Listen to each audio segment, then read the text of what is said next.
All right, good afternoon, everyone. Welcome. Oh, maybe not. Thank you. Yay.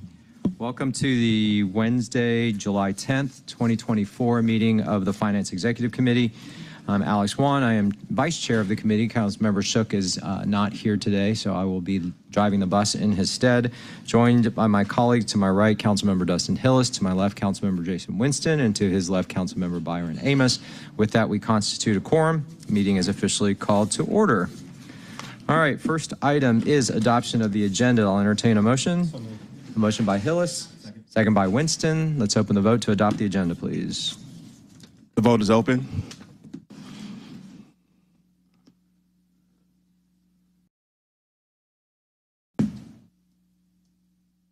Vote is closed. 4 yeas, 0 nays. The agenda has been adopted. Thank you. Next item is approval of the minutes. I will entertain a second motion. A motion by Winston, second by Hillis. Let's open that vote, please. The vote is open. The vote is closed. 4 yeas, 0 nays. The minutes have been approved. Great. Thank you. That takes us to item E, public comment. We have two people signed up. First one will be Ken Roebling. As Mr. Roebling is coming to the podium, I'll remind everybody that you have 3 minutes to speak. You'll see clocks on the screens. They'll be counting down backwards as they approach 0. I'll ask that you wrap your comments up. Mr. Roebling, when you get to the podium, you have the floor. Thank you. Good afternoon. Good afternoon. These comments are from resolutions that have already been passed because there was no comment at the last meeting because 26 was out. Still working. Okay. R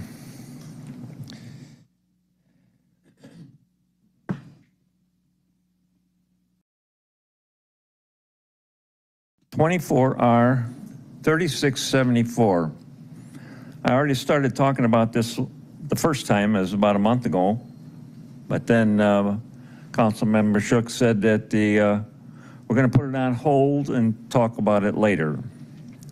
One of the questions I had, which I didn't get a chance to ask, was how much is this thing really going to cost? It's $5,000 or $5 million per contract, and there's 5 contracts. So is that $25 million per year? Because it has it's for 3 years with 2 one-year renewals. And what is the benefit to the city of this? It said it was going to be, I should have it here. Okay. Oh, this is the other one. All right, well, anyway, I couldn't figure out what it was for. And 2 other ones here is 24 R 3754, 27 R 3755. Now, I already asked the law committee about this. It wasn't on their agenda. It was on the finance agenda. I'm wondering how it got over here. I was going to ask Mr. Shook that, but he's not here. And there was no timeline on this thing. When does it start and when does it end? Mr. Wan, you remember Fire Station 22, $25 million back in 2010? You asked, was the property purchased to put that new fire station on? And they said, yes, it was. Well, it's finally getting done, but that was 2010 when they first voted for $25 million for that. So I'm wondering about these 2. Will they be done, and when? All right, thank you, Mr. Roebling. Thank you. So, just for the record, it's resolutions 3674, 3754, and 3755, correct? Yes. Okay, thank you, sir. Next up is Prophet Curtis Hairston. You have the floor for 3 minutes. Amen. Tony is my nickname, Prophet Curtis Martin Hairston. Again, I was at the MARTA station earlier today. They had dogs out there. And they followed me with their dogs, sniffing me. Somewhere along the line, I know that's against the law. Because I talked to the lawyer. Don't call my lawyer about that. Now, again, I was in a car accident between paying my insurance. So I already stated one time before, there's people follow me up and down these streets. Now, I'm very capable of protecting myself. I'm very capable. I'm very capable of protecting myself. I don't believe in violence, but I believe in self-defense. Okay, I was in an accident. Now, my car is in a parking lot right now. My SUV is in a parking lot. I was homeless in this city for 4 years. Finally got a job enough and saved up some money to get a car. And I've been in 2 accidents since I've had my car. And now I'm waiting for some things to happen about my vehicle all of a sudden. So the point I'm getting at is if I'm being targeted and walking up down the street, I'm not going to stop doing what I'm doing. So I'm willing to die for what I believe in. Curtis Martin Hairston, you know. I wanted to die for what I believe in. So we're not going to stop. We're not stopping. Now, some stuff going to come out now. And nothing done under no rock. Trust me. I got the Spirit of God. You know, I am a prophet. I already told y'all what's going to happen. Now, it's a lot of seats, and it's a lot of people looking to get reelected. Now, like I said before, I am a prophet, so pastors are under me. So I'm over them spiritually. So most times they listen to what I say. Okay, now, so if I suggest that you don't make it, sorry. Okay, now, affordable housing. I just walked past 3 African American. I've never seen no white woman or Mexican girl or Asian girl get off the street homeless with their children. I've never seen it. In Atlanta, Georgia, Fulton County, I've never seen a white woman, let me be clear for you, or Asian, let me be clear for you, or Mexican, let me be clear for you, so you don't misunderstand what I'm saying, get off the streets with their children. But our ancestors was 500 years of slavery in this nation. We built this country. But we got African-American girls getting up off the streets with their children, with little girls and little boys. We about through. Now, people rioted it. How long ago was it now? A year, 2 years? It ain't gonna be, if people riot again, and that was a nice riot. The author of a riot is when people riot, that's the last alternative. Like again, like I said, I've never seen a white woman or an Asian woman, and I don't understand how people come from other countries coming to Atlanta, Georgia, Fulton, getting treated better than African Americans in this country, in this city. I'm not playing. We're not playing. All right, Prophet Curtis, I appreciate your comments. Your time is You expired. understand what I'm saying? I'm not playing. And if next time a child comes to this podium and one of y'all speak to that child like an adult, Prophet Curtis, then I'm going to see to you. Great. Thank you for your comments. That concludes our public comment. That takes us to the next agenda item, which is F, presentations, reports, and updates. Colleagues, we have 2 of them for today. The first one is Auditor's Office Quarterly Update. The second one is Open Records Compliance Act Update. You have received copies of the presentation, so we're just going to be doing that via handout this time. And I would ask that if you do have any questions, to contact the appropriate department for that. All right, colleagues, that will now take us to our legislative items. And without objection, because we have a colleague here who wants to go ahead and discuss his paper, I'm going to call that one up first and go a little bit out of order. It's item number 10, 24-0-1372. It's an ordinance by council members Jason Dozier, Bakhtiari, Westmoreland, Wan, Winston, Lewis, Faroki, Shook, Amos, Hillis, Norwood, Boone, Collier Overstreet, and Bond to authorize the chief financial officer to transfer up to $1,800,000.00 to the Atlanta Development Authority, doing business as Invest Atlanta, in order to fund the Atlanta Legacy Business Program pursuant to that intergovernmental agreement for economic development services between the City of Atlanta and Invest Atlanta for the public purpose of supporting businesses that have been operating for 30 years or more and have contributed to the history, culture, and identity of the city, to authorize the chief financial officer to make any budget amendments, operating transfers, or other actions necessary to enable the transfer of said funds to Invest Atlanta, and for other purposes. Councilmember Dozier, you have the floor. Thank you, Mr. Chair. Thank you, colleagues, for giving me an opportunity to speak with you all this afternoon. I miss serving on Finance Committee, but I can't stay too far away. So this legislation is something that's been near and dear to my heart for a long time. You all might remember back in 2022, I introduced Resolution 22R4028, which essentially asked for support from the mayor's office and from Invest Atlanta to explore the feasibility of creating a legacy business program here in the city of Atlanta. Birmingham had just created one, so did the city of Los Angeles, and there had already been programs in existence in San Antonio and Seattle and San Francisco, and I felt strongly Atlanta should pursue something similar. We talk a lot about protecting our culture, our history. We have a lot of programs out there for our legacy residents, or particularly our seniors who are homeowners. We have nothing for our legacy businesses that have contributed so much to our city, who have really helped define our communities and make who we are, and make us so attractive to folks who are experiencing Atlanta for the first time. And I thought it was important that we went in this direction. A phrase that I heard a long time ago that I've kind of adopted and really internalized is keep Atlanta, Atlanta. And businesses play a big role in that. And so what I learned after we passed the resolution, and thank you all for your support for that resolution. I think not only did we have unanimous support, but we had all of y'all co-sponsor that legislation. We found out that the Department of City Planning was already looking at that, looking at programs across the country. So Invest Atlanta was off the hook in terms of doing the research because it had already been done. So a special shout out and thank you to Doug Young in the Office of Historic Preservation under the Department of City Planning.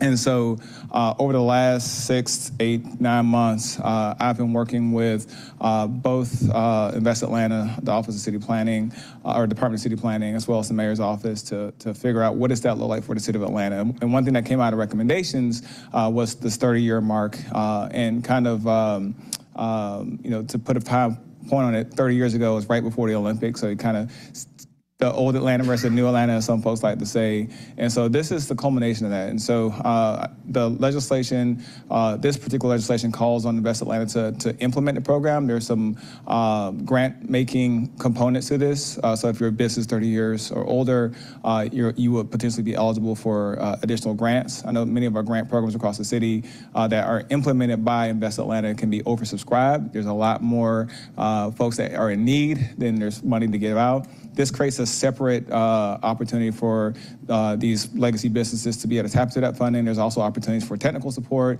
opportunities for promotion, especially with the World Cup coming. We want German tourists to have a uniquely and authentic Atlanta experience. And so that's kind of the idea behind this program, is to not only protect and preserve our legacy businesses, but also to help grow them. And so this legislation specifically provides seed capital to Invest Atlanta to create the program, hire some FTEs that are specifically focused on implementing the program, and also provides opportunity for grant giving as well.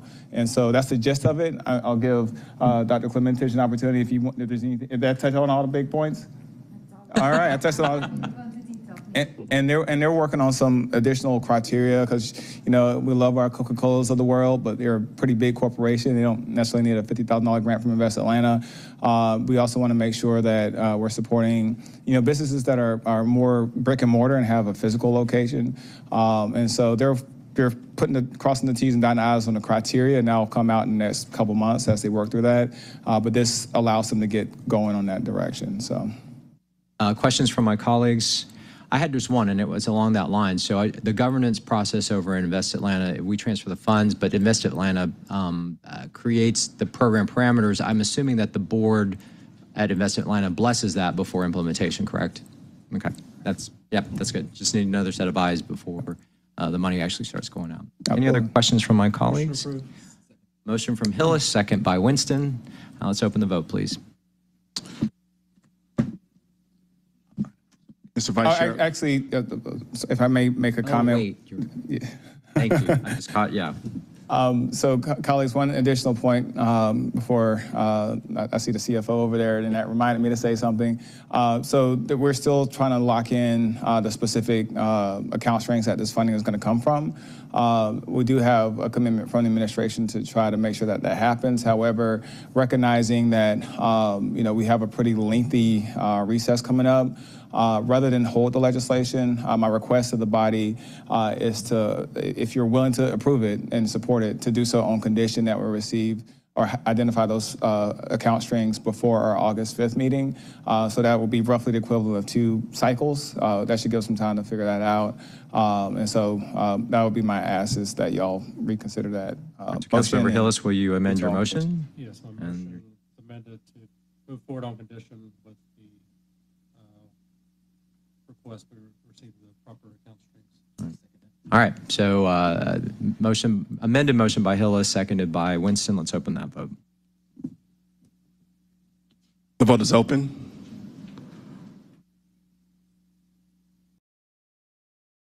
The vote is closed. 5 yeas, 0 nays. This item is favorable on condition. All right, thank you, Councilmember Dozier. Congratulations, and we look forward to a successful program. Thank you. Just once again, I just want to thank the team at Invest Atlanta. I want to thank Doug Young and the Office of Historic Preservation. And I also just want to thank the Mayor's Office for their support in this initiative. Thank you all. All right, that takes us to communications. First item up is 24C 5089. It's a communication from Danielle Hampton, Chair, Audit Committee, submitting the Performance Audit Report Cybersecurity Audit Memo. All right, colleagues, because of the nature of this audit, we are going to have to go into executive session to discuss this. We can't do it on air. I'd ask the law department to confirm that, and then I'll make the motion to go into executive session. Yes, good afternoon. Amber A. Robinson, City of Atlanta Department of Law. Under the Georgia Open Meetings Act, executive session is allowable to discuss portions of records made exempt from public inspection or disclosure pursuant to the Georgia Open Records Act. Due to the security nature of the record to be discussed by the city auditor, that is a record that is exempt from disclosure under the Open Records Act in accordance with OCGA 5018-72. And so therefore, and to discuss this record in executive session can be authorized. All right, with that, I'll make the motion to go into executive session, seconded by Hillis. Let's open the vote to go into executive session. The vote is open. The vote is closed. 5 yeas, 0 nays. The motion to go into executive session passes. Okay, colleagues, we are going to be in Phoenix, so we can go out that way. I think it's going to be tight on space, but I think we'll just have to go in there and manage. So, all right, we'll be back.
to the committee, and management agreed with our findings and recommendations. All right. Any questions? Seeing none, there's a motion from Winston to accept and file, seconded by Hillis. Let's open that vote, please. The vote is open. The vote is closed. 5 yeas, 0 nays. This item is accepted and filed. All right, that concludes that section. We'll now move to ordinances for first read. Mr. Johnson, if you will sound our two items, please. Yes, Mr. Vice Chair. Section H, ordinance for first reading, item number 224-01385. An ordinance by Finance Executive Committee to amend the Atlanta City Code Part 2, Code of Ordinances, General Ordinances, Chapter 2, Administration, Article 9, Finance, provide for or update provisions relating to account information refunds, contingency funds, to provide authority for the write-off of uncollectible accounts receivable, and to repeal Ordinance 90-01324, to provide authority to the mayor and the chief financial officer to enter into agreements for debt collections, to delegate authority to the chief financial officer to declare an official intent on behalf of the city to allow the city to reimburse itself with proceeds of an obligation and for other purposes. Item number 3, 240-1386, an ordinance by Finance Executive Committee to amend the Atlanta City Code Part 2, Code of Ordinances, General Ordinances, Chapter 2, Administration, Article 6, Departments, Division 2, Department of Finance, to update provisions relating to offices within the Department of Finance to make amendments for operational matters and for other purposes. All right, thank you. Those will be before this committee next cycle. That takes us to ordinances for second reading. First item is 240-1363, an ordinance by Finance Executive Committee to amend Ordinance 22-01386, adopted by the Atlanta City Council on June 6, 2022, and approved per City Charter Section 2403 on June 15, 2022, authorizing the city to enter into cooperative purchasing agreement number listed, AT&T Network Voice and Data, for the purpose of amending the name of the service provider and the term of the agreement, and for other purposes. I had the Ms. Tamika Neely Dudley was going to come speak to this, because I do have a question about this. If you could tell us about this, and then I'll ask my question. Yes, this legislation. And be sure you introduce yourself. For sorry. Good afternoon, Tamika Neely Dudley, Atlanta Information Management, IT Director. This legislation is to correct the name of the service provider from AT&T Corporation to AT&T Enterprise, LLC, and to replace the term with a term of 1 year effective upon contract execution with 3 one-year renewal options. All right. So I get the name change piece, but what we're doing is this should have gone into effect February 14, 2022, but didn't because of negotiations. Correct. But we've concluded the negotiations that they've agreed to basically retroactively go back to that period in time. Is that correct? Or are we now starting the 3 one-year renewal options? Right, so the negotiations have finalized, and it's in routing actually process. So both agreed, our side and AT&T side. So we're actually starting the 1-year renewal option. Now, is Correct. that we're starting it now? Okay, so help me reconcile the dates here. We went back to February of 2022 and went to June of 2023. So what happened at July 1st, 2023 to June 30th, 2024? Was that the first renewal option? Correct, yes. Okay. And it was still in negotiation, correct, with Okay, both and so we parties. have 2 more, with this, by ratifying this, we'll still have 2 one-year renewal options left on this. Correct, Okay, but in the meantime, they were still performing the services just correct, without a exactly. We're contract. still rendering the services, Okay. correct. All right, any other questions for Ms. Neely Dudley? All right, I'll make a motion to approve. Can I get seconded by Winston? Let's open that vote, please. The vote is open. The vote is closed. 5 yeas, 0 nays. This item is favorable. Thank you. All right, thank you. Next item is 240-1364, an ordinance by Finance Executive Committee to amend the Atlanta City Code Part 2, Code of Ordinances, General Ordinances, Chapter 2, Administration, Article 7, Officers and Employees, Division 3, Purchasing Card Policy, to add additional authorized card holders and for other purposes. DCFO Carr, you have the floor. Good afternoon, Yolanda Carr, Deputy CFO. With this ordinance, what we're looking to do is make an update. We passed this ordinance back in 2019, but what we've noticed is really a lot of things have changed. New offices have been created, so we want to make sure that we align the policy to make sure that it's in line with how we are actually operating. All right, so are we, I'll go ahead and jump with the questions. Are we adding just the people that are, everyone that is listed, we are now adding, and is it just more of a clarification than it is actually operational change? Right, so it's really just more of a comprehensive list. So some departments are already on here that have cards, but we're adding the new offices that were not in existence at the time. So really it includes both. Okay. Yeah. I'm looking at the legislation very quickly. I would just make a note, it's more of a Scrivener's error than anything. Under executive office, the chief financial officer and chief policy officer are kind of mashed in together on the same line, and I presume you're meaning to list them individually, correct? That is correct. Okay. Yes. All right, any other questions for the department? All right, I'll make a motion to approve. I got a question. Councilmember Ramos, yes. I don't see legislative branch on here at all. So I don't know. I know there's conversations taking place. Probably we can move this forward on conditions to allow the conversations to take place, and then we can add whatever comes out the conversations in the council meeting on the 5th. Okay. Would finance like to speak to that? I'll- CFO Bala, you have the floor. I'll speak to that. I think the intent for the original legislation when it was authorized for the credit card policy was for the operating departments to be able to use them for their operating needs. To the extent that the city council's office needs them, I think it wouldn't be the council members specifically, but it would be to maybe Ms. Kempson's office or that entity. That'd be something that we could look at between now and the 5th and have that looked into. So for clarification, I mean, when Councilmember Winston and I are not aware, I mean, is that they currently do not have the ability to utilize a city credit card, correct? They currently have the ability to utilize the city's, we have a city credit card as everybody can use. Got it. These are personal credit cards that are issued in people's personal names. I got it. Correct. Okay. Yes.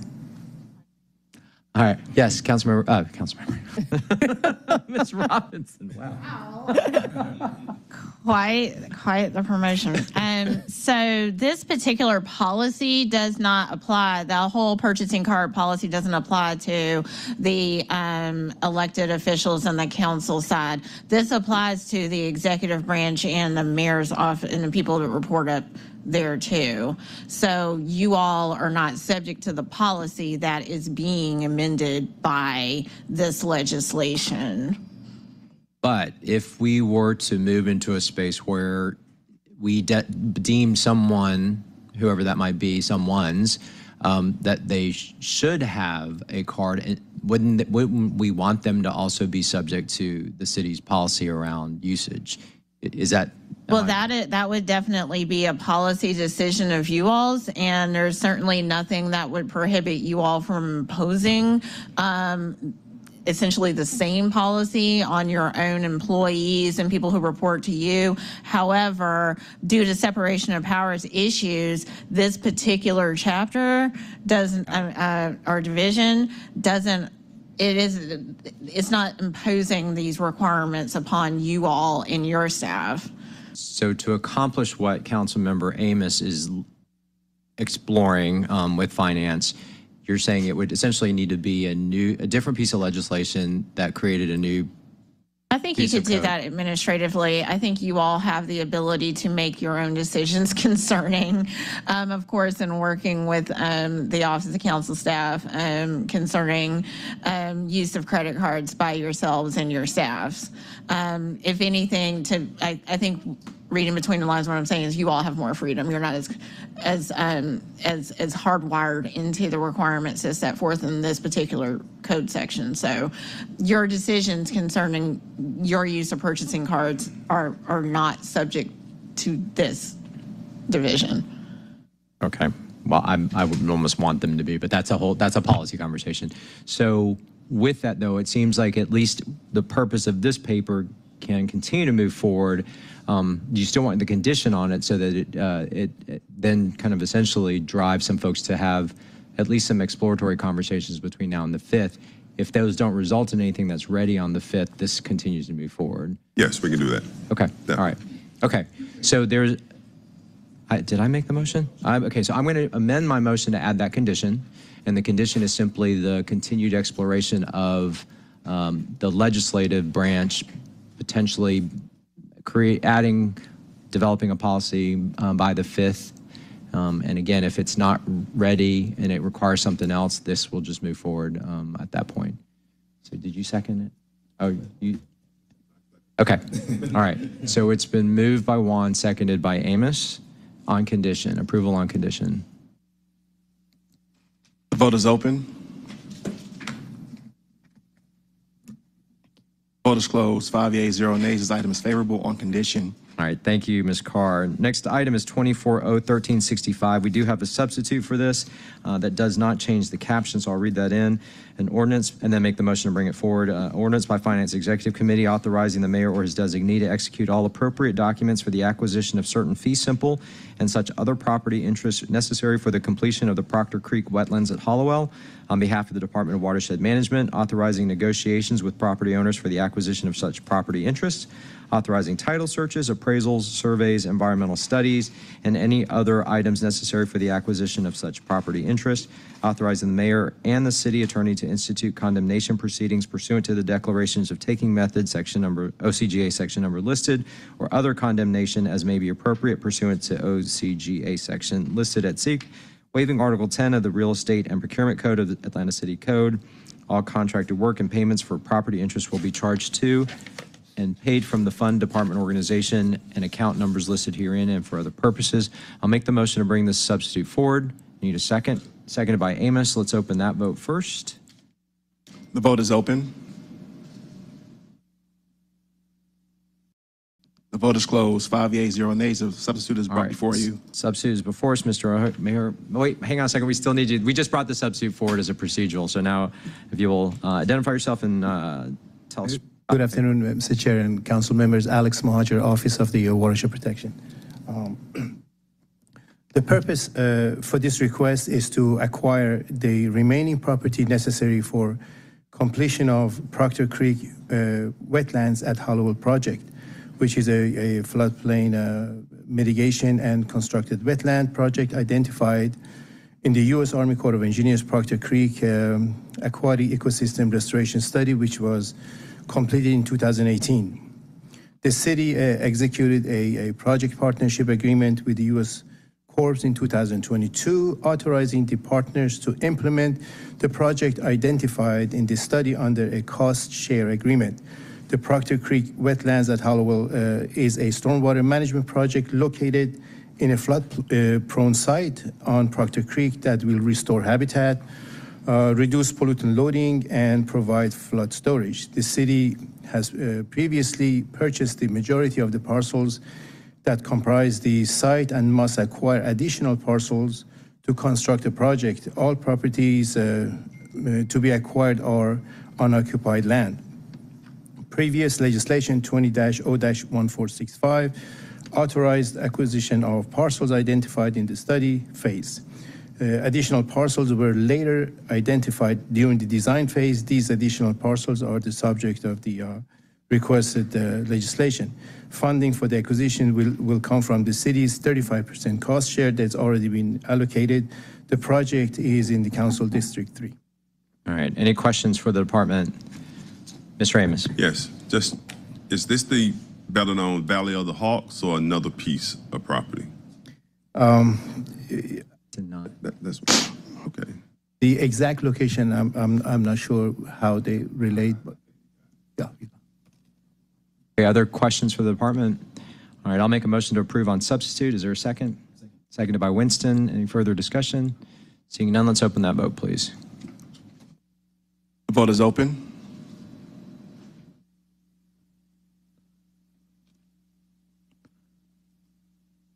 The vote is closed. 4 yeas, 0 nays, 1 abstention. This item is favorable on substitute. All right, Councilmember Hillis.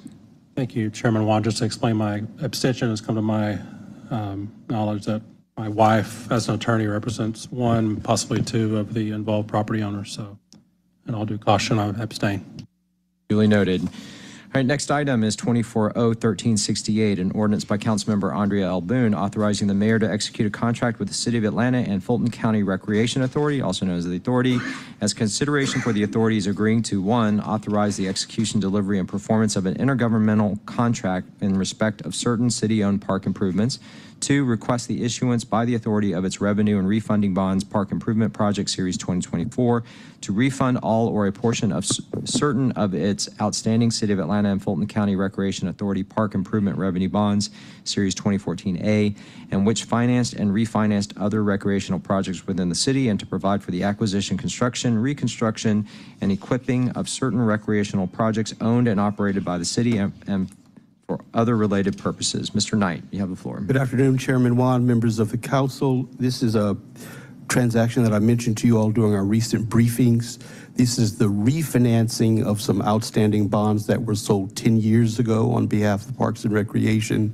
The bonds are issued through the Atlanta Fulton County Recreation Authority. We're going to be saving approximately 10% net present value by doing this refinancing. And what we're doing with this deal is, instead of just accomplishing the savings, we're going to fill up the bucket where those savings are created with new bonds so that there's new capital created available for projects at the Department of Parks and Recreation. All right, questions for Mr. Knight?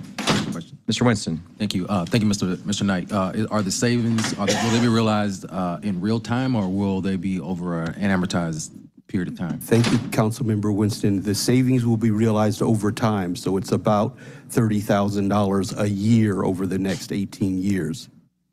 Thank you. Other questions? Is there a motion? I'll make the motion to approve. Seconded by Hillis. Let's open that vote, please. The vote is open. The vote is closed. 5 yeas, 0 nays. This item is favorable. All right, next item is 24-0-1369, an ordinance by Councilmember Byron D. Amos supplementing that certain 33rd supplemental bond ordinance 24-0-1228 adopted by the Atlanta City Council on May 20, 2024, and approved by the mayor on May 21st, 2024, to, among other things, set forth the terms of the City of Atlanta, 1, Airport General Revenue Bond, Series 2024A, non-AMT, Series 2024A bonds, and 2, Airport General Revenue Bond, Series 2024B AMT, the Series 2024B bonds, 3, Airport General Revenue Bond, Series 2024 non-AMT green bonds, the Series 2024A green bonds, and 4, Airport General Revenue Bond, Series 2024B AMT green bonds, the Series 2024B green bonds, together with the Series 2024A bonds, the Series 2024B bonds, and the Series 2024A green bonds, the Series 2024 A and B bonds, within certain parameters previously established by the city, including the original aggregate principal amount, interest rates, maturity amounts, maturity dates, redemption provisions, and debt service reserve requirement. Ooh, wow, there's more. With respect thereto, affirm satisfaction of the additional bonds test with respect to the Series 2024 A-B bonds, ratify certain prior actions of the City Council and certain officers and agents of the city with respect to the issuance and sale of the Series 2024 A-B bonds, ratify and approve the execution and delivery of a bond purchase agreement, ratify and approve the preparation, use, and distribution of a preliminary official statement, and the election and execution and delivery of a final official statement in connection with the offer and sale of the Series 2024 A-B bonds, authorizing the Chief Financial Officer to create the Series 2024 A non-AMT Airport General Revenue Bond Fund, number listed, Series 2024 A non-AMT Green Bonds Airport General Revenue Bond Fund, number listed, and Series 2024 B AMT Airport General Revenue Bond Fund number listed, and Series 2024 B AMT Green Bonds Airport General Revenue Bond Fund number listed, to amend the FY 2025 budget by adding to anticipations and appropriations bond proceeds in the aggregate principal amount not to exceed $600 million and 0 cents for the Series 2024 A-B bonds, provide an effective date, and for other related purposes. Mr. Knight. Chairman Wan, again, Courtney Knight, Chief of Treasury, Debt and Investments. Forgot to introduce myself before. This is a new money financing for the Department of Aviation. This is part of their annual capital improvement projects. This will be not to exceed $600 million. We'll fine-tune the amount when we actually go to market with the bonds. The bonds will be sold on August 6th. On that Tuesday, we'll come back to council the next morning on August 7th to present you with the results of the sale, including the final amounts and interest rates at which the bonds were sold. To preempt a question that may come up, I mean, the bond funds are for a specific list of designated projects, correct? And they're Absolutely, yes. There's a specific list of projects, but I can mention that, again, the major projects here are the south parking deck that's being constructed and the widening of the Concourse D. That is the bulk of this $600 million, but there are also ongoing capital improvements at the airport. All right, there are other questions from my colleagues. All right, the administration would like us to move this forward with no recommendation so for a substitute at a special call meeting that will be held on August 7th after our August 5th full council meeting. So I'll make that motion to move forward with no recommendation. It's been seconded by Councilmember Hillis. Let's open that. No, that's correct. On August 5th, it just needs to be postponed. Right. Not acted on. Okay. Yep. Yeah, so to the parliamentarian, just make sure on August 5th I'm doing the right thing with this paper to then punt it to the August 7th meeting. All right, so let's open that vote, please. Sorry. The vote is open.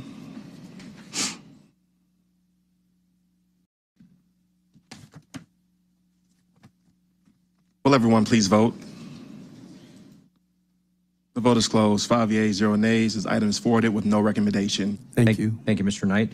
Next item is 23-01371, an ordinance by Councilmember Michael Julian Bond to waive Chapter 2, Article 9, Division 1, Section 2, 910, grant applications, and to ratify the City of Atlanta's submission of an application on behalf of the Mayor's Office of Emergency Preparedness to apply for and to accept an award for the fiscal year 2023 Emergency Operations Center Program grant from the U.S. Department of Homeland Security, Federal Emergency Management Agency, or FEMA, in an amount not to exceed $248,000.00 to be utilized for the City of Atlanta Emergency Operations Center, to authorize the mayor or his designee to execute any necessary agreements to accept the award, which requires matching funds in an amount not to exceed $82,667.00, to amend the fiscal year 2023 intergovernmental budget by adding to anticipations and appropriations in an amount not to exceed $248,000.00, all funds to be charged to and paid from the fund and account numbers listed here and for other purposes. Mr. Denbrook. Good afternoon, Chairman and Council members. Felipe Denbrook from the Mayor's Office of Emergency Preparedness and Abby Holloway. We basically took advantage of an opportunity that Senator Warnock and Senator Ossoff offered during the congressional direct spending for fiscal year 23 of the United States budget. And we submitted to do an upgrade to the Joint Operations Center at the Public Safety Headquarters. As you guys might be aware, that the JOG is about 15 years old and dire needs of an upgrade. The upgrade will allow us to have for the city to handle 3 critical incidents in the same space, back to back to back. So not only the JOG, but the executive room and where they do the public information with the state-of-the-art equipment. All right, questions for the administration. Colleagues, we're going to need to move this on condition for a substitute for the account streams for the city's contribution. I'll make that motion. Can I get a second, please? Seconded by Marcy Collier Overstreet. Let's open the vote, please. The vote is open. Vote is closed. 5 yeas, 0 nays. This item is favorable on condition. All right, thank y'all. All right, we've already taken care of number 10. Let's jump to 11, 24-01373, an ordinance by Councilmember Antonio Lewis authorizing the City of Atlanta to donate a total amount of $30,000.00 from the District 12 carry forward account to support ongoing efforts of reducing gang violence and promotion of community safety pursuant to Section 6306 of the City of Atlanta's Charter and for other purposes. Colleagues, we have been asked by the author to move this forward on condition of an account substitute at full council. I will make that motion. Seconded by Winston. Let's open that vote, please. The vote is open.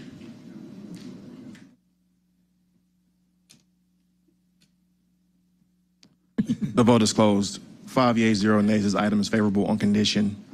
All right, next item, 24-0-1375, an ordinance by Councilmember Marcy Collier Overstreet authorizing the mayor or his designee on behalf of the city of Atlanta to waive the competitive source selection requirements contained in Article 10 of the Procurement Code to allow the mayor's Office of Cultural Affairs to enter into agreements with specifically curated performers, artists, and sponsors for the 2024 Elevate Public Art Festival in Atlanta, and directing that all festival revenues and expenses be deposited and expended from the accounts listed below and for other purposes. Mr. Witherspoon. Good afternoon, Chairman. My name is Robert Witherspoon, Arts Program Manager for the Mayor's Office of Cultural Affairs. Elevate is a temporary public art program that seeks to invigorate the Atlanta area through visual art, performances, and cultural events. And this year's Elevate Public Arts Festival is celebrating the 50 years of the Office of Cultural Affairs. This citywide festival occurs starting on September 20th and goes through October 13th. This ordinance will allow us to, the City of Atlanta, to enter agreements with artists and sponsors in support of this year's Elevates Festival, and I can take any questions at this time. All right, I do have a question. This obviously is the same construct in which we can receive donations and then use those funds to execute the event. But does it contemplate any there wasn't any city contribution to this particular program? Yes, Council Member, much of the funding for Elevate comes out of the general fund, out of Cultural Affairs account stream, and then we also augment that with sponsorships and partnerships in the city. Is it just out of the Cultural Affairs annual budget? Yes. Okay, there wasn't a special line item that we did, like Jazz Festival, correct? No, it just comes out of the general fund. Okay. Other questions? Would you like to make the motion? All right, there's a motion from Councilmember Collier Overstreet to approve. Is there a second? Seconded by Winston. Let's open the vote, please. The vote is open. The vote is closed. 5 yeas, 0 nays. This item is favorable. All right, next item, 24-0-1377, an ordinance by Councilmember Jason H. Winston to amend Part 1, Charter and Related Laws, Subpart B, Related Laws, Chapter 6, Pensions, Section 6-2, Retirement Benefits, in order to enhance the retirement plan applicable to employees hired on or after September 1, 2011, at positions at grade 18 or below, and sworn members of the Atlanta Police Department and Atlanta Fire Rescue Department, and for other purposes. First order of business is we need to amend this to add the CFO and city attorney letter and actuary report. So I'm going to make that motion to amend. Seconded by Winston. Let's take care of that procedural matter first. The vote is open. The vote is closed. 5 yeas, 0 nays. All right. This item has been amended. The amended paper is before us. CFO Bala. Good afternoon, council members. So as you guys are aware, we have been having these discussions for quite some time now with regards to the enhancements of the 2011 hybrid plan. And so we've had the work session. We've met with all the council members. We've met with all of the union leadership and the investment board, as well as had our town hall kickoff with employees yesterday. And so what this seeks to do is it seeks to look at the city's 2011 hybrid plan, which has a defined contribution component and a defined benefit component. There's roughly about 4,000 employees that this impacts. One of the things that the city looked at when conducting an analysis of the 2011 plan is that there was not a significant contribution to the DC portion of the plan. The DC portion of the plan has a minimum contribution of 3.75 and up to 8%. However, only 20% of employees are contributing more than that 3.7% minimum, which creates some issues for later on with retirement, given that the city does not have Social Security. And the other thing was that the COLA component for the DC was at 1%, which we've seen in recent inflation data might not be sufficient. So what we have proposed is to come up with a tiered structure, a structure that is beneficial to the city and the employees, that promotes longevity with the city of Atlanta. For the employees, the 11.75% mandatory payment that they're paying now to that hybrid plan will all go into a DB bucket, and employees will still be able to electively contribute to the deferred contribution plan. So what this does, it allows employees to have increased defined benefit contributions the longer they stay with the city. So the way it works now is all prior years of service will be calculated as earned at that 1%, but up to 10 years of service, they will go into that 1.6% bucket. So if you're a new employee, you'll be in that 1.6% bucket for 10 years. If you've been here for 5 years, you have 5 more years in the 1.6% bucket, and then 10 years at the 2% bucket, and eventually final 10 years at the 2.4% bucket. There is a max multiplier cap of 70% on this new plan. And then there's some additional considerations that the city made. I mentioned before the COLA consideration going to 2%, the average final years of service calculation being reduced from 10 years to 5 years, and as well as allowing employees to utilize their sick leave days to bridge years of service. And that wasn't a costly addition to the city, but one that we thought would be beneficial. We had a very productive kickoff yesterday with the employees. We plan to meet with segments of the employee base individually, specifically our public safety partners, as well as our essential service workers in watershed and public works. So we will be having those meetings teed up. From a cost for the city's perspective, we did run some numbers with Siegel, and the city's increased cost is roughly $20 million, but we do feel like that is worth it in terms of the benefit that the city will receive through stronger recruitment and retention, which we continue to be challenged with. And as you know, we're paying significant amount of money for overtime and our inability to staff appropriately. But you know, we have data that you guys have seen as what the impacts look as a percent of payroll. It's not a significant increase to implement these changes, and we'll continue to look at other retirement enhancements as well for the city of Atlanta, and hopefully to bring those forward in future discussions. All right, questions for the CFO? Comment. Go ahead. Just want to make a quick comment. As a member of the Pension Investment Board, I just want to commend our CFO, fellow board members, HR professionals who all worked on this. This was a process that was very methodical as well as compassionate, in making sure that we were taking care of our employees long term, but also making sure that we were identifying ways to deal with our retention issues. And so this has been a long process. We've been dealing with actuaries that have been working on this for over a year. The reports were done so that we could do a thorough analysis of what this would look like and how we could benefit our employees. And so I just want my colleagues to know that as being a member of that Pension Investment Board, this is something that has been thoroughly vetted with General Fire and police. And so I think that we've gotten the consensus that their majority are on board with this, and that employees seem to be happy with these changes. Thank you. All right, other questions? All right. Do you have a question? Oh, I'm sorry, Councilmember Collier-Overstreet. And I just want to piggyback on Councilmember Winston. First of all, I want to thank you on the Pension Defined Benefits Board for doing this hard work. I was actually on the Pension Board for 3 years right before you, and I will say this has been a super heavy lift for many years, that it's been put off for a long time because it's such a heavy lift.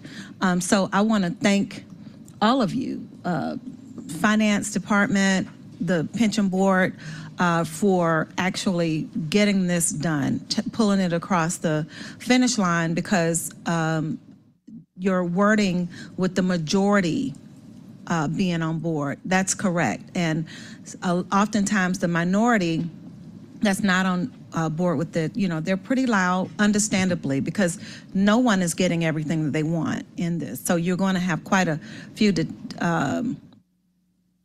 members that are not going to be happy.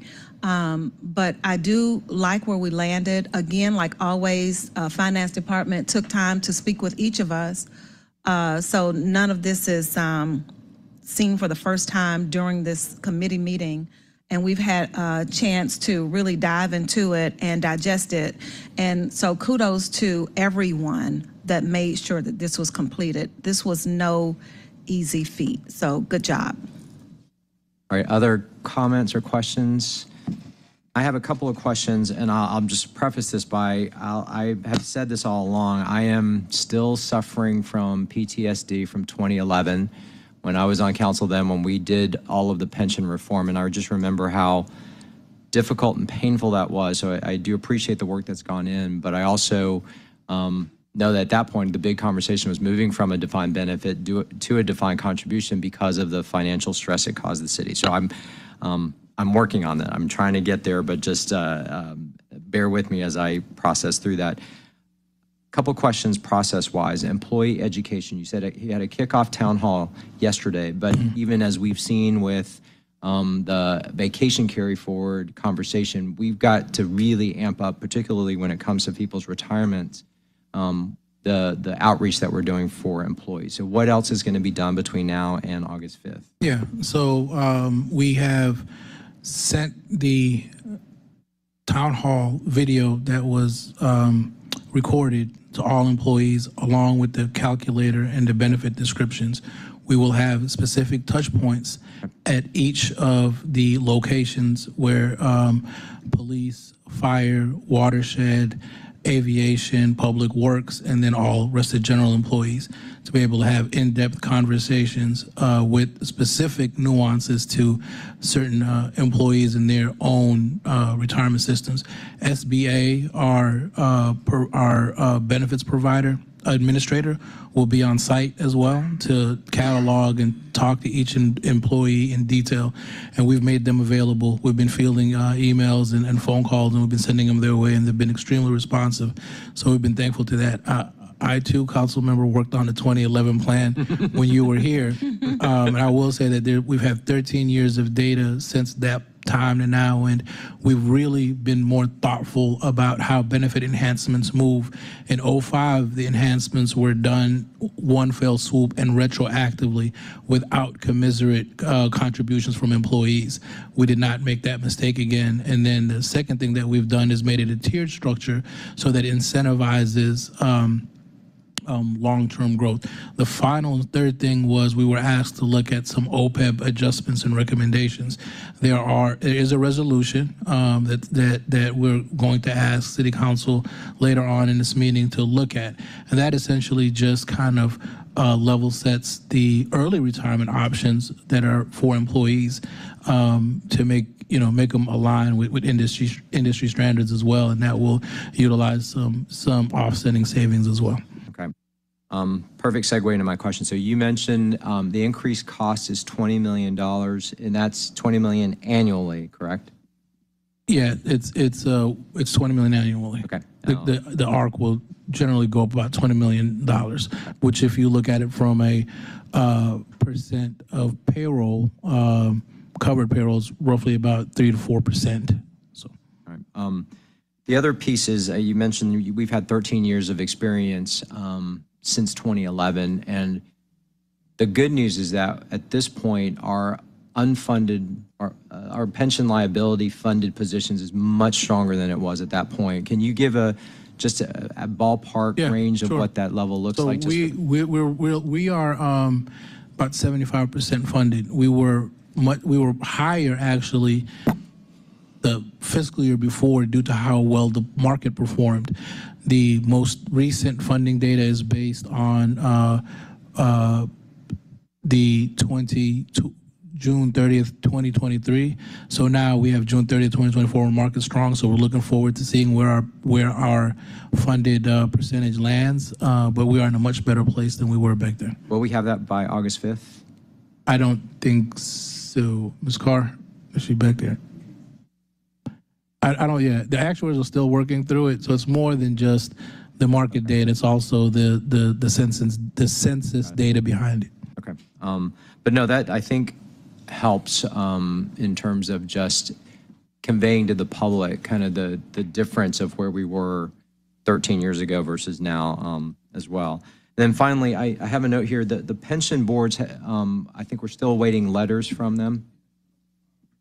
Our recommendation is to have this advance to the August 5th meeting with no recommendation as we get affirmation from the pension board through their letter as well that we can add on that spot, and then the action will be taken on the 5th. Okay. That concludes my questions and comments. Any other questions?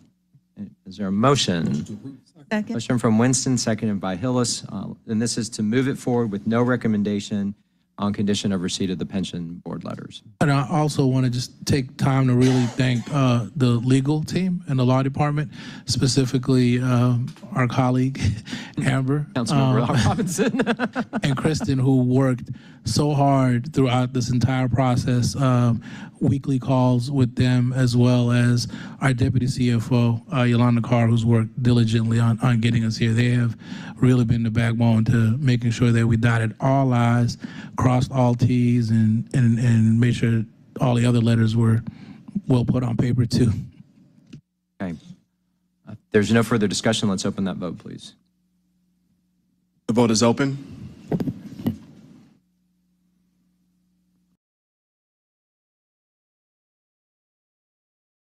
Will everyone please vote? The vote is closed. All right. 5 yeas, 0 nays. This legislation was forwarded with no recommendation on condition. All right. Thank you, CFO Ball and team. Let's go to the next item, 24-01378. An ordinance by Councilmember Jason H. Winston to amend Part 1, Charter and Related Laws, Subpart B, Related Laws, Chapter 6, Pensions of the Atlanta City Code relating to actuarially determined contributions, to commence the amendments relating to actuarially determined contributions retroactively on July 1, 2023, to amend the requirement for actuarial investigations from every 3 years to every 5 years, and for other purposes. And there is an amendment that we need to do to this that adds the CFO and city attorney letters. I'll make the motion to amend. Oh, wait.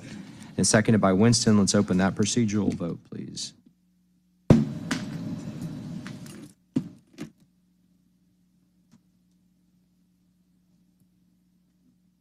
The vote is closed. 5 yeas, 0 nays. This item is amended. All right, amended papers before us. DCFO Carr, you have the floor. Good afternoon, Yolanda Carr, Deputy CFO. So really, this is an accounting exercise. We had an audit finding previously. So what we're doing is we're moving from a percentage to a flat fee or a flat amount for the ADC, which is the actuary determined contribution. So that's one thing that this paper is doing.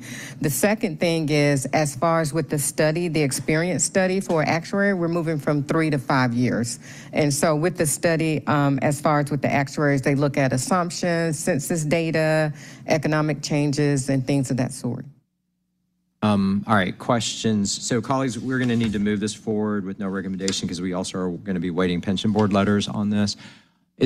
What sort of financial risk is there from going from 3 to 5 years, though? I mean, I would say that 3 years probably worked in our benefit when we went through COVID, when we went through the Great Recession, when there is economic turmoil. That frequency is probably better for us than expanding it out when you might, if you time it on cycles, it might create a precarious situation for us. Right. And we also have the option, the investment board can vote to make sure that if they decide not to do it in 5 years and to change it, that we do have that authority with the investment board to do that. In addition to that, every 3 years was pretty rushed. Okay. Because the data really didn't change that much. But to your point, Chairman Wan, during COVID, that was a bit of a different scenario there. But again, the investment board has the authority, if they decide to change it, to make the study a little bit more frequent. They can do it more frequently at their Yes. discretion. Okay. Yes, that That's is all I need. correct. Thank you. Other questions? All right, I will make the motion to move it forward with no recommendation on condition of the pension board letters. Seconded by Winston. Let's open that vote, please. The vote is open.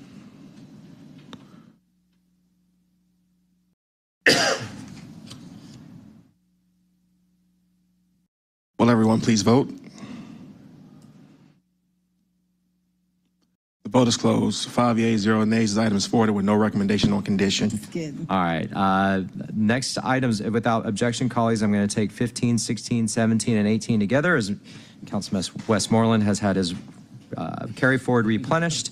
So 24-0-1381, an ordinance by Councilmember Matt Westmoreland authorizing a donation in an amount not to exceed $15,000.00 to Raising Expectations pursuant to Section 6306 of the City of Atlanta's Charter and for other purposes. 24-0-1382 is an ordinance by Councilmember Matt Westmoreland, the donation amount $10,000 to the Atlanta Volunteer Lawyers Foundation. 24-0-1383 is an ordinance by Councilmember Matt Westmoreland authorizing a donation of $2,500 to the Upper West Side Improvement District. Oh, this one has a little definition to support West Side Stride and its focus on designing safe, people-oriented streets pursuant to the section code listed. And 24-0-1384, Councilmember Westmoreland donation of $1,000 from to the Trinity Community Ministries. And those four will be taken together. I'll make a motion to approve all four. Seconded by Hillis. Let's open that vote, please. The vote is open.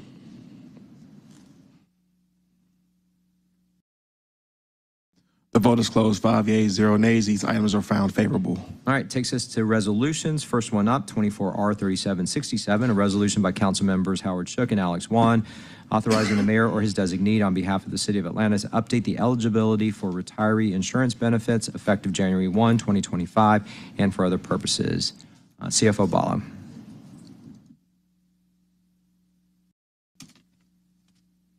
Yes, so this is the resolution that was mentioned earlier with regards to the other post-employment benefit considerations. So as we go through the annual benefits calculations, one of the things that we recommend is looking at eligibility changes for early retirees. So the age restriction, the age days will still stay the same for different buckets, but we are requesting that there be longer years of service with the city, so longer commitment before early retirement is guaranteed. And so there's different eligibility requirements, but I could go through them for both general as well as public safety. So for example, right now you can retire at 65 regardless of age of service, and then we kept that the same. But if you want to retire at age 60, for example, with 5 years of service, we're requesting that those be longer periods of service. So commiserate with industry standards, which say if somebody who's only been here at 60 wants to retire at 60, they should have been with the city for at least 20 years, and at that time it makes sense. All right, questions for the Chief Financial Officer? But these aren't binding. Those would be recommendations. It's just a resolution, so we'd ask it to be brought forth and considered during the open enrollment process.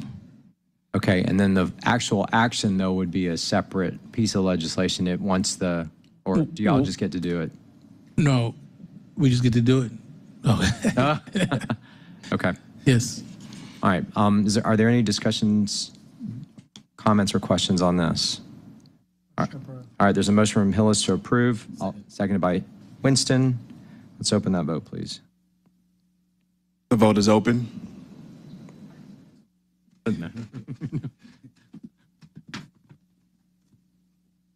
vote is closed. 5 yeas, 0 nays. This item is favorable. All right, next item, 24R3768. This does have a substitute that changes the caption, so I'll read that in and make the motion to bring it forward. It is a resolution by Councilmember Howard Shook, as substituted by Finance Executive Committee, authorizing the execution of 1, a software master lease agreement, and 1 or more related property schedules with First Municipal Credit Company, LLC, as lessor for the acquisition of software for a business license, permits, and cashiering software system, and a capitalizable support functions, and capitalizable support functions and services, and 2, an escrow agreement between the city, the lessor, and an escrow agent on behalf of the Department of Finance in a principal amount not to exceed $12,526,000.00, plus an applicable financing component including interest. All rental payments will be charged to and paid from the fund, department, and organization number listed herein and for other purposes. The substitute identifies the lease agreement and amount. Oh, no, the amount stayed the same. So I'll make the motion to bring it forward. Need a second, please? Seconded by Winston. Let's open that vote.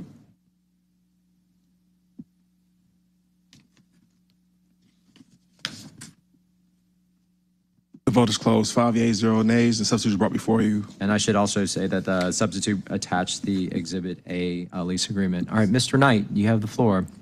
Thank you, Chairman Juan. Courtney Knight, Chief of Treasury, Debt and Investments. This is a piece of software that's being acquired by our Department of Revenue to help automate some of their cashiering systems. Rather than pay cash for this $12.5 million system, we recommended that they can do a lease financing for such software and enable them to spread out the cost for financing the system over a period of 3 years. All right, questions? Councilmember Winston. Thank you, Mr. Chair. Mr. Knight, we get a lot of complaints from constituents, especially small business owners, about the current system. Was the impetus in this replacing that system because of all the complaints that we had gotten, and how do we anticipate this system being more robust than the last system, or the current system, I should say? The decision in Lawrence Davis, Jr., Revenue Chief, Office of Revenue, decision in getting a new system was based on our productivity and inability to do several functions, as well as some of the complaints from customers. With that, we did take some of those, and we did take all of those complaints in consideration as we looked for a new software. This system that we have selected is also utilized by 35 states in the United States, with the state of Georgia being one of them. This will allow us to link up better with the states and be able to process, especially like alcohol licenses with their systems, since it is their system. And there's several other major features such for collections and liens and processing that's a lot better than what we have right now. And when do we anticipate this system being in place? The implementation process is a 12-month process. However, we will be working with the selected company to move fast on the license process so that we don't have any delays with the business portion of it. But we will be continuing moving forward with the implementation to completion. Okay, because business license is on our calendar year registration, correct? It's will start January 1. Okay. Yes. Right. Thank you. Yeah, I would say just, everything y'all can do to yes. get ready for January 1. Exactly what Councilmember Winston said. The complaints we've gotten have been on that, but I'm glad we're moving forward with this. Any other questions? Seeing none, I'll make the motion to approve on substitute. Seconded by Winston. Let's open the vote, please. The vote is open. Vote is closed. 5 yeas, 0 nays. This item is favorable on substitute. All right. Without objection, I'm going to take items 21 and 22 together. The first one is 24R3769, a resolution by Councilmember Howard Shook authorizing the Chief Financial Officer to refund customers for overpayments to water and sewer accounts in amount of blank. All funds to be charged to and paid from the fund, department, organization, and account numbers listed herein and for other purposes. And then 24R3770, resolution by Councilmember Howard Shook authorizing the Commissioner of the Department of Watershed Management to adjust water and sewer service charges on certain customer accounts incurred due to burst water service lines. in the amount of blank, and for other purposes, I'll move to hold both items. Can I get a second, please? Seconded by Winston. Let's open the vote, please.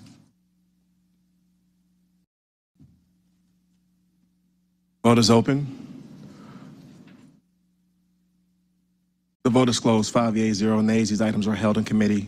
All right, next item, 24R3771, a resolution by Councilmember Jason H. Winston encouraging the City of Atlanta Defined Benefit Pension Plan Investment Board to invest in venture capital funds and venture capital investments as authorized by state law and adopted policies and for other purposes.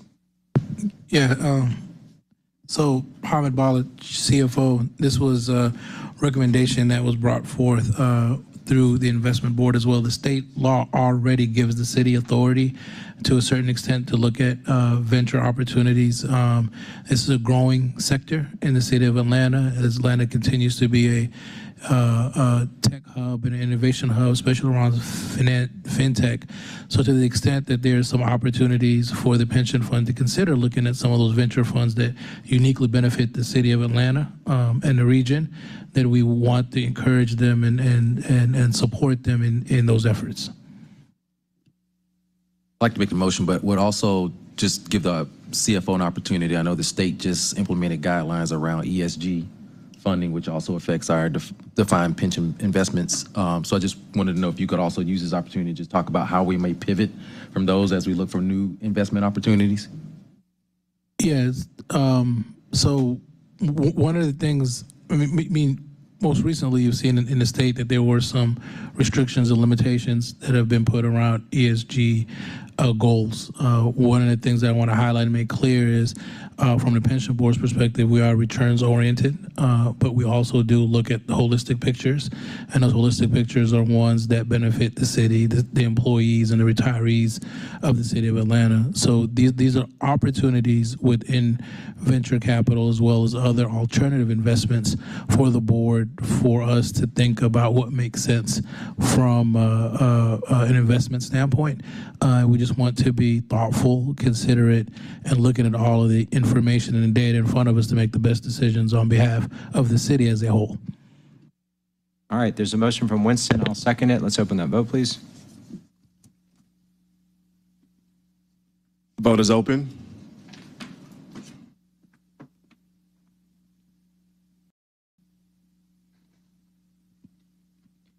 The vote is closed. 5 yeas, 0 nays. This item is favorable. All right, next item, 24R3772, a resolution by Finance Executive Committee authorizing the mayor or his designee on behalf of the City of Atlanta to enter into a first amendment to the retail lease agreement between the City of Atlanta and American Deli International, Inc., a Delaware corporation, for approximately 2,563 square feet of commercial food and beverage retail space located at 225 Central Avenue Southwest, Suite C, Atlanta, Georgia 30303.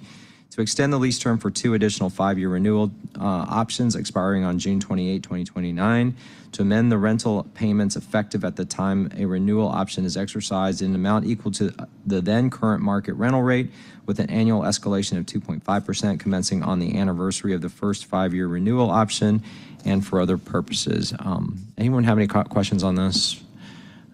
I'll go ahead and make a motion to approve, seconded by Hillis. There's no further discussion. Let's open the vote, please. Vote is open. The vote is closed. 5 yeas, 0 nays. This item is favorable. All right, next item, there is a substitute that changes the caption, so I'll read that in, and it increases the dollar amount by about $80,000. So substitute resolution by Finance Executive Committee authorizing the mayor or his designee to execute the First Amendment to the agreement for RFP number listed, citywide janitorial services with 3H and 3H Inc., to add the Department of Public Works as an authorized user, add additional locations, day porter services, and funding on behalf of the Departments of Enterprise Asset Management, Atlanta Police Department, Parks and Recreation, Human Resources, and Watershed Management in an amount not to exceed $1,051,627.00. All contracted work will be charged to and paid from the fund, department, organization, and account numbers listed herein and for other purposes. I'll move to bring the substitute forward. Can I get a second, please? Seconded by Winston. Let's open that vote, please. The vote is open.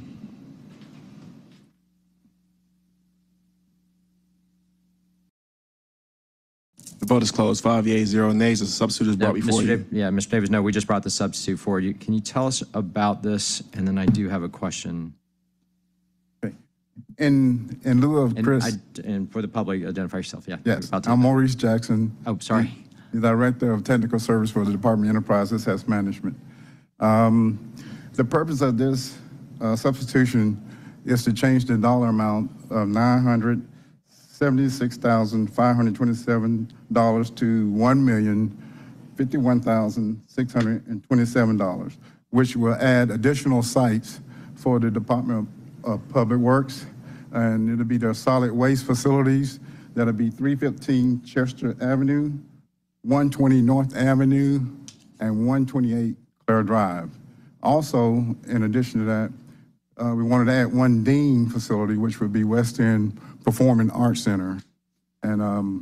And that would bring an increase of about $75,100, bringing that total to the $1,051,627 that I mentioned earlier.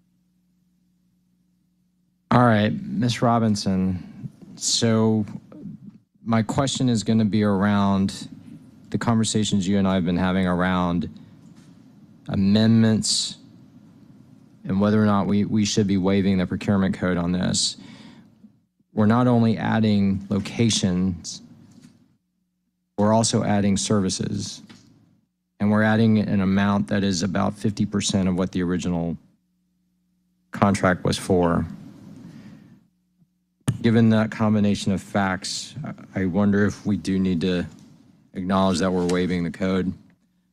And I mean, you know, this it really does change the nature of the underlying contract and would have probably resulted in something different had we bid it out the first time around.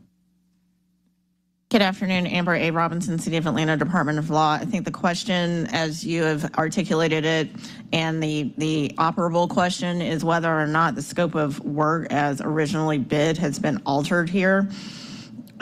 Based on the description as you have laid it out, it appears to be so. I don't know if the department is able to advise. If it is not clear whether or not the original scope of work has been altered, expanded, it might be advisable to hold this to make that determination. If that determination has been made, though, and it has been expanded, I would agree that in order to make these amendments, then that it would need to be some level of acknowledgement in the legislation that the new services as being authorized by the legislation were not part of that original procurement, and that therefore if they were not procured under any method within the code, then that the code would need to be waived. Yeah, and this is a resolution too, which makes it even more complicated because that can only be accomplished through an ordinance. Okay. So let's do this. I'm going to make a motion to move this forward with no recommendation. That'll give us 4 or 5 weeks to get that resolved, or at least get an answer.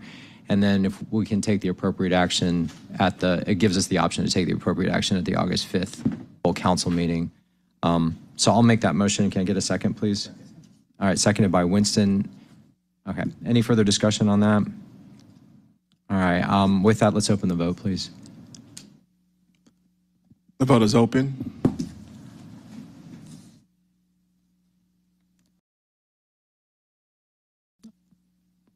The vote is closed. 5 yeas, 0 nays. This item is forwarded with no recommendation on condition. Great. Thank you, and thank you to the department. Ms. Robinson, this does also kind of trigger a conversation. I think we do need to go into the procurement code and clarify this because we're seeing all sorts of kind of permutations of it. From our side, I don't think we've got a problem with it. I just think form is important for transparency. And I've had a conversation with the CPO about it as well. I think we just have to acknowledge what we're doing and move forward. So perhaps between now and August 5th as well, you and I can talk about what that clarification would look like for our code. And we might loop you in as well. Yes. Yes. Okay. Thank you. All right. Thank you. Let's move on. Thank you. That concludes the resolutions, and it takes us to dual referreds. We do have one that has come before us from Public Safety. And there is a amended caption, so I'm going to read that in. It is 24-0-1370, an ordinance by Council Member Amos, Westmoreland, Faroki, Boone, Lewis, Hillis, Bond, and Norwood as amended by Public Safety and Legal Administration to amend Chapter 146, Taxation of the City of Atlanta Code of Ordinances, so as to create Article 5 to be titled Blighted Property, to impose a tax increase on property owners of neglected properties contributing to blight, and for other purposes. With that is before us, I'm going to make a motion to amend this, much like it looked like Public Safety added additional council members as sponsors. I'd like to add my name, and are there any other council members that want to join in while this is before us? Okay, are we good? So let's make a motion to amend to add Juan and Winston onto this. Overstreet. Okay, and Overstreet. Let's open the vote to amend, please. So motion by Juan, second by Winston. The vote is open. The vote is closed. 5 yeas, 0 nays. This item is amended. All right, with that, council members, any discussion on this? I think we're aware of this. All right, seeing none, I'll make a motion to approve as amended, seconded by Amos. Let's open that vote, please. The vote is open.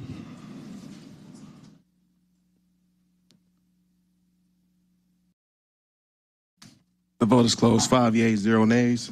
This item is favorable as amended. All right, and before we move on to held items, just want to thank Councilmember Amos for his work on this as well. All right, we have two papers coming off of held, or just one, I'm sorry. First item is only item 38, which is 24-0-1346. It's an ordinance by Councilmember Jason H. Winston authorizing the mayor or his designee to execute special procurement agreement number listed shelter and service program with Cone Resnick LLP on behalf of the Mayor's Office of International and Immigrant Affairs for a grant administrator for the shelter and service program pursuant to section 2-1191.1 of the City of Atlanta Code of Ordinances for a term retroactively commencing May 1, 2024 through December 31, 2025 in an amount not to exceed $200,000.00. All contracted work will be charged to and paid from the fund, department, organization, and account number listed herein and for other purposes. We do need to amend this paper to... It is to add the Department of Procurement Special Procurement Designation memo, so I'll make the motion to amend. Seconded by Winston. Let's open that vote, please. The vote is open. The vote is closed. 5 yeas, 0 nays. This item is amended. All right, amended papers before us. Mr. Winston, any comments before we take a motion to vote? All right, there's a motion from Winston to approve as amended. I'll second that. Let's open the vote, please. The vote is open. The vote is closed. 5 yeas, 0 nays. This item is favorable as amended. Mr. Johnson, does that conclude our legislative items? Yes, Mr. Vice Chair. All right. Any general announcements or comments from my colleagues? I do want to remind everybody that we are going to be on recess starting at the end of this meeting and going through when full council convenes on Monday, August 5th. Any other comments or questions? I have one. Councilmember Collier Overstreet.